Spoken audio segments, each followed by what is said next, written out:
Assalamualaikum warahmatullahi wabarakatuh. How are you, dear students? Hope you all will be fine and safe at your home. Dear 5 class, let's start our today's lecture. So open your books. My dear students, as we have completed our unit number 9 electricity, alhamdulillah. Now today we will do its dictation words. So let's open our notebooks. जी बेटा, हमारा unit number 9 है electricity. Page का तरीकाकार आपको पता है कि हमने कैसे मैनेज करना होता है। बेटा पहले हम मंडे डे इस साइड पे और डेट इस साइड पे राइट करते थे, लेकिन जो अब हमारी न्यू नोटबुक्स आई हैं इस साल की, उनमें डेट की जो साइड है वो लेफ़्ट साइड है। ठीक है बेटा, तो अब हम जो है हमेशा डेट लेफ़्ट साइड पे राइट किया करेंगे और डे राइट साइड पे राइट किया करेंगे, ताकि जब हम अपने स्कूल की नोटबुक्स पे काम करें तो फिर हमें मुश्किल ना हो। ठीक है बेटा, इस बात को आपने याद रखना है। तो लेफ़्ट साइड पे date, today's date is 29 June 2020। Centre में आपने SW लिखना है एंड राइट साइड पे आपका day which is Monday. Now unit number 9 is electricity. Our today's topic is dictation. हम अपने डिक्टेशन वर्ड्स को देख लेते हैं। First one is particles. Particles PAR part, TIT party, CLES particles, particles. Compose, COM come, POSE pose, compose, compose. Nucleus, NUCLEUS, nucleus. Fascinating, FASCI, fasci, NA fascinate, TING, fascinating. Attract, ATTRACT, attract. Repel, REPEL, repel. Static, STA, stat, TIC, static. Happen, HAPPEN, pen, happen. हम repeat करते हैं। Particles, compose, nucleus, fascinating, attract, repel, static, happen. ये बेटा आज के हमारे dictation words थे। इनको आपने अच्छी तरीके से लर्न करना है, इनके स्पेलिंग्स को अच्छी तरह से याद करना है और इनकी राइटिंग प्रैक्टिस भी करनी है। ठीक है बेटा, कल हम इंशाल्लाह वर्ड्स मीनिंग्स करेंगे। तब तक के लिए फ़ीमानिल्लाह, Allah bless you, have a nice and safe day.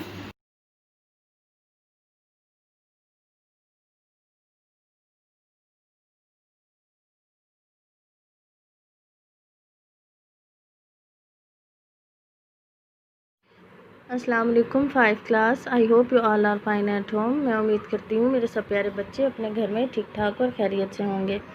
प्यारे बच्चों, अब हम हमारा उर्दू का लेक्चर शुरू करते हैं। उसके लिए मेरे सब प्यारे बच्चे अपनी उर्दू की बुक्स ओपन करेंगे। शाबाश। हाँ जी प्यारे बच्चों, जैसे कि आप सबको पता है कि कल हमने हमारी नज़म इलाही हमें ऐसे इंसान अता करके अल्फाज जुमले किए थे। ठीक है बेटा, तो आज हम क्या करेंगे, आज हम हमारी नज़म की मशक करेंगे। तो बेटा उसके लिए मेरे सब प्यारे बच्चे अपनी मशक का पेज ओपन कर लें। शाबाश, जल्दी से कर ले बेटा।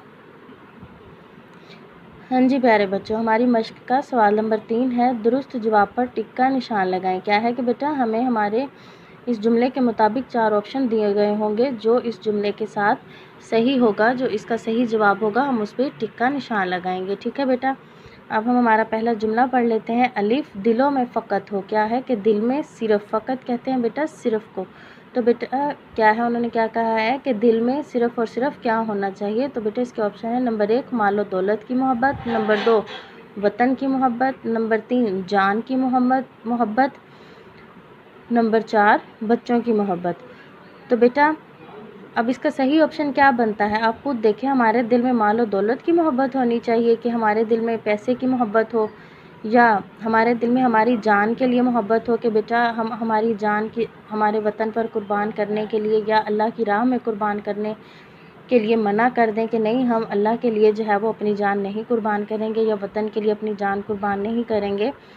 या हमारे दिल में हमारे बच्चों की मोहब्बत होनी चाहिए, हमें हमारे बच्चे सबसे प्यारे होने चाहिए, हमें हमारे वतन से भी ज़्यादा, अल्लाह के हुक्म से भी ज़्यादा। क्या ऐसा होना चाहिए? नहीं ना, हमारे दिल में क्या होना चाहिए, हमारे दिल में सिर्फ़ और सिर्फ वतन की मोहब्बत होनी चाहिए। क्या कि ये सब चीज़ें हमारे दिल में हमारे वतन की मोहब्बत के बाद आनी चाहिए। ठीक है बेटा, तो इसका सही जवाब क्या होगा? वतन की मोहब्बत। हाँ जी बेटा, हमारा अगला जो है वो क्या है जुमला? बेनिगाहें ना धुंधलाएं, कि क्या है कि उनकी आँखें कभी भी जो है वो ना फिरें, या उनकी आँखें जो है वो कभी भी ना धुंधलाएं। इसका क्या है? नंबर 1 हिर्सो हवस से, नंबर 2 दूधे हवस से, नंबर 3 धनो दौलत से, नंबर 4 हुस्नो मलाल से। अब बेटा क्या है कि वैसे तो ये सब ठीक बनते हैं कि क्या है कि हमारे दिल में जो है वो किसी के लिए भी जो है वो हिर्स या हसद नहीं होना चाहिए, हवस नहीं होनी चाहिए, लालच नहीं होना चाहिए। धन और दौलत क्या है कि हमारी आंखें कभी भी जो है वो धन दौलत यानी कि माल और दौलत पैसे की वजह से कभी भी हमारी आंखें जो है वो नहीं धुंधलानी चाहिए कि हमारा जो है वो आंखें हमारे फ़र्ज़ से जो है वो दूर हो जाएं, या हमें जो है वो दौलत के सिवा कुछ भी ना दिखाई दे, तो ये भी ठीक बनता है। हुस्न व मलाल से क्या है कि हमारे दिल में कोई भी गम या किसी भी किस्म का कोई भी जो है वो एहसास कमतरी नहीं होना चाहिए। लेकिन बेटा इस नज़म में जो है वो, इस नज़म के शेर में निगाहें ना धुंधलाएं, तो उसके बाद शायर ने कौन सा लफ्ज़ इस्तेमाल किया है, कौन से अल्फाज इस्तेमाल किए हैं? वो ये हैं दूधे हवस से। निगाहें ना धुंधलाएं दूधे हवस से। तो बेटा नज़म के मुताबिक जो है वो हमारा ऑप्शन नंबर 2 जो है वो ठीक बनता है, इसलिए हम इसके ऊपर टिक लगाएंगे। हाँ जी बेटा, इसके साथ ही हमारा ये सवाल नंबर 3 दुरुस्त जवाब पर टिक का निशान लगाएं मुकम्मल हुआ। अब हमारा सवाल नंबर 4 देख लेते हैं। बेटा हमारे सवाल नंबर 4 में हमें क्या कहा गया है? दर्ज झैल अल्फाज के मुतज़ाद लिखें। क्या है कि दर्ज झैल अल्फाज के उल्ट अल्फाज लिखें, यानी कि ऐसे अल्फाज लिखना है कि जो हमारे दिए गए अल्फाज से उसका मायने बिल्कुल उल्ट होना चाहिए। ठीक है बेटा, तो अब हम देख लेते हैं हमारा पहला लफ्ज़ क्या है। हमारा पहला लफ्ज़ है इंसान। तो बेटा इंसान का जो है वो उल्ट लफ्ज़ क्या होगा? हैवान। क्या कि इंसान हैवान। तो बेटा यहाँ पर हम क्या लिखेंगे? हैवान। हाँ जी बेटा, हमारा अगला लफ्ज़ है रहमत। तो बेटा रहमत क्या होती है? अल्लाह ताला की नज़र करम होती है, अल्लाह ताला की जो है वो हम पर इनामात होते हैं। तो उसके उल्ट में बेटा क्या लफ्ज़ होता है? ज़हमत। रहमत ज़हमत। ज़हमत क्या होती है बेटा? मतलब तकलीफ़ें होती हैं, परेशानियां होती हैं। ठीक है, तो बेटा अब हम यहाँ पर क्या लिखेंगे? ज़हमत। हाँ जी, रहमत ज़हमत। अब हमारा अगला लफ्ज़ है दोस्ती। दोस्ती। तो बेटा दोस्ती का उल्ट क्या होता है? दुश्मनी। दोस्ती दुश्मनी। तो बेटा यहाँ पर हम क्या लिखेंगे? दुश्मनी। दोस्ती दुश्मनी। ठीक है बेटा, अब हमारा अगला लफ्ज़ क्या है? पाक। ठीक है बेटा, अब पाक का उल्ट क्या होता है? नापाक। अब पाक क्या चीज़ होती है बेटा? कि जो बिल्कुल साफ़ सुथरी हो और इंसान के उसमें हम ले सकते हैं कि वो गुनाहगार ना हो, वो गुनाहों से पाक हो, या लालच और हिर्स जो है उसका दिल उससे पाक होना चाहिए। ठीक है बेटा, इस तरीके से एक चीज़ पाक होती है यानी कि साफ़ सुथरी होती है, और दूसरी क्या होती है? नापाक। पाक नापाक। ठीक है बेटा, अब इसका उल्ट हम यहाँ पर लिखेंगे नापाक। हाँ जी, पाक नापाक यानी कि साफ़ सुथरी और गंदी। ठीक है बेटा, अब हमारा अगला लफ्ज़ है खार। बेटा खार कहते हैं कांटों को। किसको कहते हैं? कांटों को। तो बेटा इसका उल्टा लफ्ज़ क्या होगा? गुल यानी कि फूल। खार गुल। अब हम यहाँ क्या लिखेंगे? गुल। हाँ जी, खार गुल। अब हमारा अगला क्या लफ्ज़ है? मोहब्बत। मोहब्बत। तो बेटा मोहब्बत का उल्ट क्या होता है? नफ़रत, यानी कि किसी से प्यार करना और फिर क्या है? उससे नाराज़गी का इजहार करना या उससे नफ़रत करना। ठीक है, मोहब्बत नफ़रत। हाँ जी बेटा, इस तरीके से क्या है कि हमारा सवाल नंबर 4 भी मुकम्मल हुआ, अल्फाज मुतज़ाद। ठीक है बेटा, अब सवाल नंबर 5 क्या है कि चौथे बंद में शायर ने किस ख्वाहिश का इजहार किया है? हाँ जी, तो बेटा हमारा चौथा शेर जो था इस नज़म का क्या था, हम देख लेते हैं। हाँ जी बेटा, चौथा शेर कौन सा बनता है? Number 1, number 2, number 3, number 4। यानी कि हमारा चौथा शेर क्या है? ना तन की मोहब्बत ना धन की मोहब्बत, दिलों में फ़कत हो वतन की मोहब्बत। हाँ जी बेटा, अब इस शेर को तो हमने पढ़ लिया है। तो बेटा अब इस शेर में शायर ने क्या ख्वाहिश अपनी ज़ाहिर की है, किस ख्वाहिश का उन्होंने कहा है? तो बेटा वो क्या ख्वाहिश है कि इंसान के दिल में जो है वो क्या है कि अपने जान, अपनी माल यानी कि तन कहते हैं अपनी जान, यानी कि अपनी ज़िंदगी से ज़्यादा धन, यानी कि दौलत से ज़्यादा, अपनी जान और अपनी दौलत से ज़्यादा जो है वो किस चीज़ की मोहब्बत होनी चाहिए दिल में? हमारे दिल में सिर्फ़ और सिर्फ किसकी मोहब्बत हो? वतन की मोहब्बत हो, हमारे मुल्क की मोहब्बत हो। ठीक है बेटा। चौथे शेर में शायर ने सिर्फ़ और सिर्फ वतन से मोहब्बत की ख्वाहिश का इजहार किया है कि हमारे दिल में हमारी जान और हमारी दौलत से ज़्यादा सिर्फ वतन की मोहब्बत हो। अब बेटा इस सवाल का जवाब हम कैसे लिखेंगे? चौथे बंद में शायर ने, बेटा किसको हम कट कर देंगे, इसको हम नहीं लिखेंगे। चौथे बंद में शायर ने ख्वाहिश का इजहार किया है कि हमारे दिलों में दुनिया की दौलत और अपनी जान से ज़्यादा सिर्फ वतन की मोहब्बत हो। ठीक है बेटा। इस तरीके से ये हमारे जो है वो 3 सवाल मुकम्मल हुए। इनको आपने अच्छे तरीके से याद करना है। इनको आपने नीट राइटिंग में, खूबसूरत राइटिंग में अपनी बुक पे फिल करना है। ठीक है बेटा। अपना ख्याल रखें, अपने मम्मा पापा का ख्याल रखें, उनका कहना मानें। ठीक है। अल्लाह हाफिज़।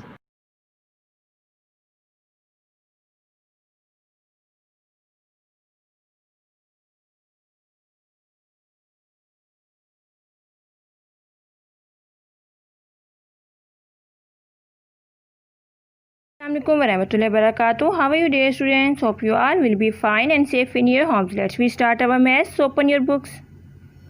Dear students, कल आप लोगों ने पेज नंबर 85 का क्वेश्चन नंबर 9 सॉल्व किया था। आज हम लोगों ने पेज नंबर 85 का क्वेश्चन नंबर 10 सॉल्व करना है। क्वेश्चन नंबर 10 है change these mixed numbers into percentage. हमारे पास जो क्वेश्चन है ये मिक्स्ड नंबर्स में दिए गए हैं, हमने इनकी परसेंटेज निकालनी है। ठीक है।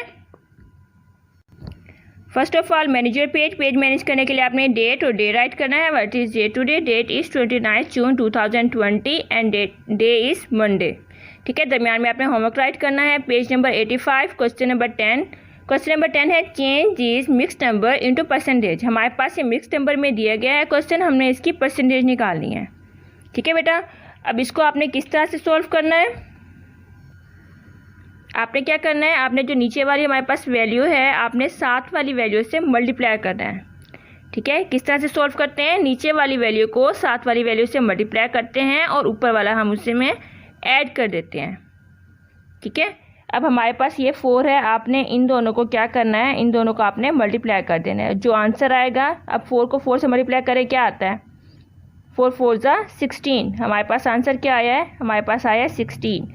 अब जो हमारे पास आंसर आएगा उसमें आपने इसे क्या कर देना है, ऐड कर देना है, यानी जमा कर देना है। ठीक है। नीचे वाली वैल्यू को 7 वाली वैल्यू से मल्टीप्लाई करना है, जो आंसर आएगा उसमें आपने ऊपर वाली वैल्यू को ऐड कर देना है, जमा कर देना है। ठीक है। अब 4 को 4 से मल्टीप्लाई किया क्या आता है? 4 4 जा 16। 16 में 1 ऐड करेंगे, 16 और 1 कितने होते हैं? 17। ठीक है। हम यहाँ पे राइट कर लेंगे 17/4।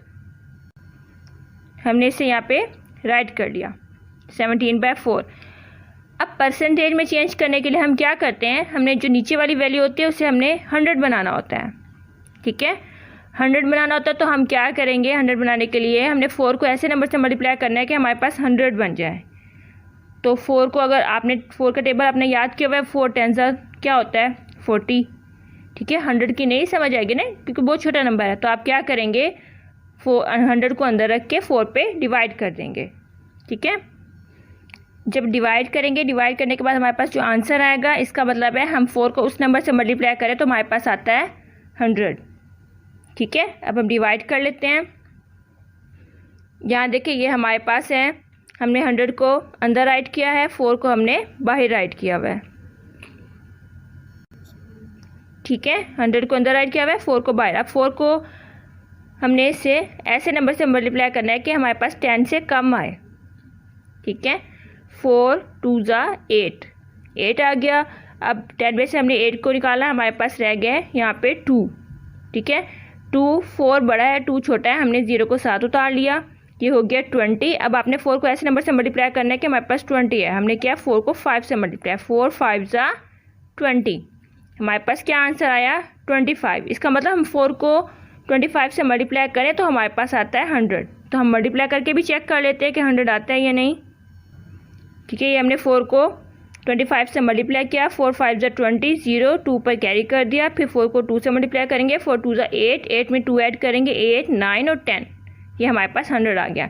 यानी हम 25 को 4 से मल्टीप्लाई करें तो हमारे पास क्या आता है, 100 आता है। अब हम क्वेश्चन को सॉल्व करते हैं। हमने नीचे किससे मल्टीप्लाई करना है, 4 को 25 से, ठीक है। ये हमने यहाँ पे राइट कर लिया 25। अब 4 को हमने 25 से मल्टीप्लाई किया, जिस नंबर को हमने नीचे मल्टीप्लाई करना है उसी नंबर से हमने ऊपर भी मल्टीप्लाई करना है। 25 से हमने नीचे मल्टीप्लाई किया, 25 से हमने ऊपर भी मल्टीप्लाई करना है, ठीक है। 4 को 25 से मल्टीप्लाई करें, हमारे पास क्या आता है 100। 25 को 17 से मल्टीप्लाई कर लेते हैं, आंसर क्या आता है, ऊपर 25 लिखा, नीचे हमने 17 लिखा। अब इसे हम, ठीक है, मल्टीप्लाई कर लेते हैं। 7 को 5 से मल्टीप्लाई करेंगे, क्या आएगा, 7 5 ज़ा 35, 5 हमने यहाँ पे लिखा, 3 हमने ऊपर कैरी कर दिया। फिर 7 को 2 से मल्टीप्लाई करेंगे, 7 2 ज़ा 14, 14 में 3 ऐड करेंगे, 14 15 16 एंड 17, ये 17 आ गया। अब फर्स्ट नंबर हमारा कंप्लीट हो गया। अब सेकंड नंबर से मल्टीप्लाई करना है, 1 5 ज़ा 5, 1 2 ज़ा 2, ठीक है। अब हमने इनको क्या करना है, ऐड करना है। 5 का 5 आ जाएगा, 7 और 5 को ऐड करेंगे, 7 और 5 कितने होते हैं 12, 2 1 कैरी, 2 और 1 3 और 1 को उसमें ऐड कर देंगे कैरी में, 3 और 1 कितने होते हैं 4, ये हो गया हमारे पास 425, ठीक है। अब यहाँ पे 17 को 25 से मल्टीप्लाई करेंगे, यहाँ पे क्या आएगा 425, ठीक है। हमने यहाँ पे राइट कर लिया, 17 को 25 से मल्टीप्लाई किया, हमारे पास आता है 425, ठीक है। और नीचे 25 को जब 4 से मल्टीप्लाई करेंगे हमारे पास आ जाएगा 100, ठीक है। परसेंटेज में लेके आने के लिए हमें 100 बनाना था, 100 बन गया है। अब 100 को हमने किस में चेंज कर देना है, परसेंटेज में, ठीक है। परसेंटेज का साइन लगा देंगे, हमारे पास आ जाएगा 425%, ठीक है। इस तरह से आपने 100 को परसेंटेज के साइन में आपने राइट कर दिया और ऊपर हमारे पास था 425, ये हमने इसे परसेंटेज में राइट कर दिया है, ठीक है, 425%, ठीक है बेटा। अब इसी तरह से इसके जितने भी बाकी पार्ट्स हैं उसे आपने होमवर्क की नोटबुक पे सॉल्व करने हैं, ठीक है। जो क्वेश्चन हमने किया है उसे भी आपने सॉल्व करना है, उसकी भी प्रैक्टिस करनी है, ठीक है बेटा। अब आप लोगों के ये क्वेश्चंस कंप्लीट हो गए हैं, आप लोगों का इसका टेस्ट होगा, ठीक है। जिस तरह से आप लोगों के टॉपिक कंप्लीट होते जाएंगे साथ साथ आप लोगों का टेस्ट भी होते रहेंगे। और 13 और 14 को जब आप लोग होमवर्क की नोटबुक सबमिट करवाने आएंगे स्कूल में, साथ आप लोग टेस्ट भी लेके आएंगे। यानी आप लोगों ने टेस्ट किस पे करना है, आपने होमवर्क वाली नोटबुक पे ही टेस्ट करना है। जब आपका होमवर्क चेक होगा साथ टेस्ट भी चेक हो जाएंगे। यानी जब तक आप लोगों के जितने टेस्ट हो चुके होंगे वो सारे टेस्ट भी आप लोगों के साथ ही चेक होंगे, ठीक है बेटा। अब आप लोगों ने कौन कौन से पेजेस का टेस्ट देना है, आप लोगों ने इस पेज का टेस्ट देना है, पेज नंबर 84। आप लोगों ने जस्ट एक ही पेज का टेस्ट देना है, वो है पेज नंबर 85, ठीक है। इस पेज पे आपके जितने भी क्वेश्चंस हैं आप लोगों का इनका टेस्ट होगा। अच्छी तरह से प्रिपरेशन करनी है और नीट आप लोगों ने टेस्ट करना है, ठीक है बेटा। टेस्ट कब होगा, ट्यूसडे को, यानी कल आप लोगों का इसका टेस्ट होगा, ठीक है। टेक केयर, अल्लाह हाफिज़।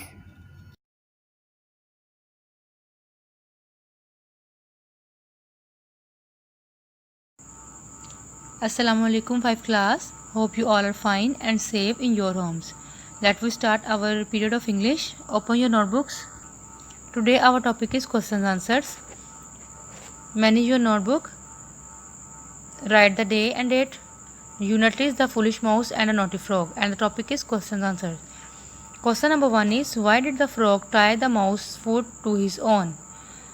Why did the frog tie मेंढक ने क्यों बांधे द माउस फूट चूहे के पाँव टू हिज अपने पाँव के साथ। मेंढक ने चूहे के पाँव अपने पाँव के साथ क्यों बांधे। And the answer is the frog tied mouse foot to his own. Frog जो मेंढक है उसने बांधे, मेंढक ने चूहे के पाँव अपने पाँव के साथ बांधे, बिकॉज टू हिज ओन अपने साथ बांधे, बिकॉज क्योंकि he wanted to have a fun, क्योंकि वो मजाक करना चाहता था। उसे शरारत सूझी थी ना, उसने मिसचीफ किया था, उसके पाँव जो है चूहे के पाँव जो है अपने पाँव के साथ बांध लिए थे। जब चूहे ने कहा था कि मुझे जो है तैरना नहीं आता, मैं आपके घर जाऊँ मुझे बहुत खुशी होगी, लेकिन मुझे तैरना नहीं आता, तो उसने उसको कहा था कि तुम फिक्र ना करो, मैं तुम्हारे पाँव अपने पाँव के साथ बांध लेता हूँ और तुम्हें मैं अपना घर दिखाने ले चलता हूँ। तो वो उसको अपने साथ ले गया था, उसके पाँव अपने पाँव के साथ बांध कर। Question number 2 is, what happened at the end of this fable. इस फेबल के एंड में क्या हुआ था। फेबल मीन्स एक स्टोरी है। फेबल कहते हैं स्टोरी को जिसमें 2 और 3 करेक्टर्स, 2 और 3 से ज़्यादा करेक्टर्स नहीं होते और करेक्टर्स जो हैं वो सिर्फ एनिमल्स ही होते हैं। And the answer is the hawk took away both the friends mouse and frog. Hawk जो एक परिंदा था, टुक अवे ले गया, both the friends mouse and frog दोनों दोस्तों को, माउस और फ्रॉग दोनों को ले गया। The hawk ate them happily, hawk ने इनको खुशी से खाया। Students, you have to write this question answer in your notebooks and also learn the question answers. Our period is over now. Fi Manila students.